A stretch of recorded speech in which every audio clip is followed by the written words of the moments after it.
વહાલા હરિભક્તો, આજના સ્વામીશ્રીના દર્શન.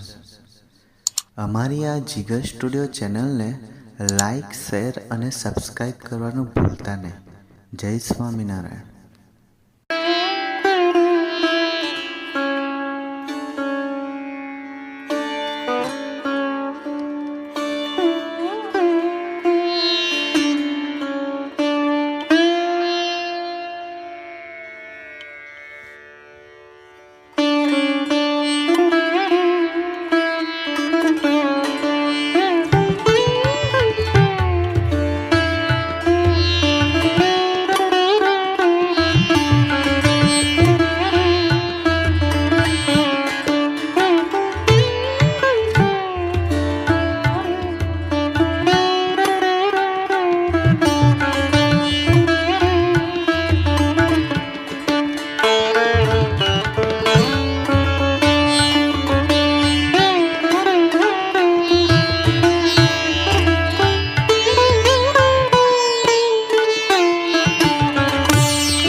સ્વામી આ પ્રકલ્પમાં 1122 હરિભક્તો જે જોડાયા એણે સ્વામી 96,000 કરતાં પણ વધારે ગુણનું લેખન કર્યું છે.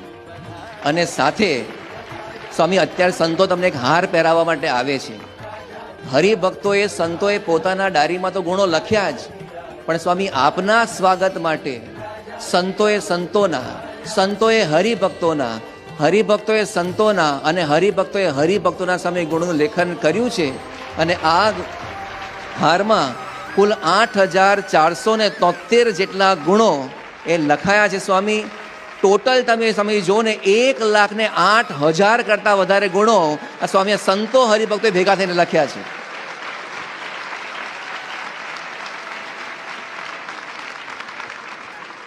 જય સ્વામી બાપા, હું 5th જૂન 2019 ના રોજ મેં શાસ્ત્રીજી મહારાજના જન્મસ્થાનમાં દર્શન કરવા ગયેલો. તે પહેલા મને મોબાઈલમાં યુટ્યુબ પર ખૂબ જ સ્ટોરીઓ જોવાની ટેવ હતી. ફ્રી થાવ એટલે મોબાઈલ લઈને બેસી જાઓ. એ મોબાઈલ ફ્રી ના હોય તો હું શું કરું તેમ પ્રશ્ન થતો. પણ તે દિવસે મેળાવના પૂજ્ય પૂજારી વિશ્વવંદન સ્વામીએ મોબાઈલ ન અડવાની વાત કરી અને તેનાથી દૂર રહેવાના ફાયદા કહ્યા અને નિયમ લેવડાવ્યો.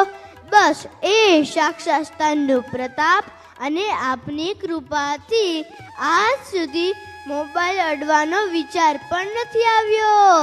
ને હા સ્વામી બાપા, ભૂલથી પણ મોબાઈલ અડાઈ જાય તો 17 ટાઈમ્સ હેન્ડ વોશ કરવા પડે. પણ સ્વામી બાપા, આ 6 મહિનામાં માત્ર એક જ વાર 17 ટાઈમ્સ હેન્ડ વોશ કરવા પડ્યા છે.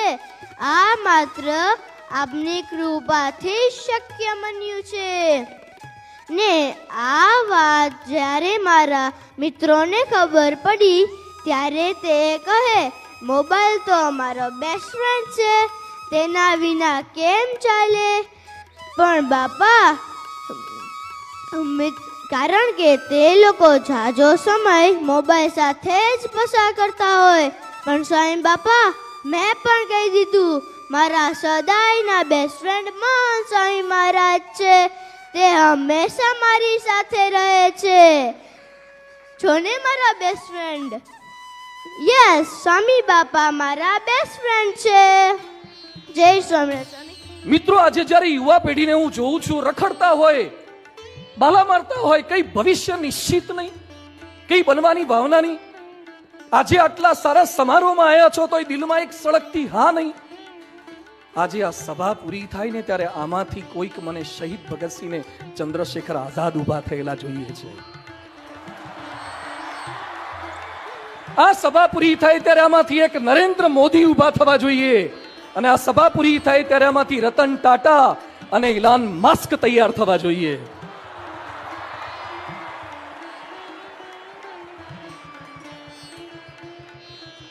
આજે જે વાતો કરીશ, I will teach not only how to write in exam, but I will teach how to speak well, how to write.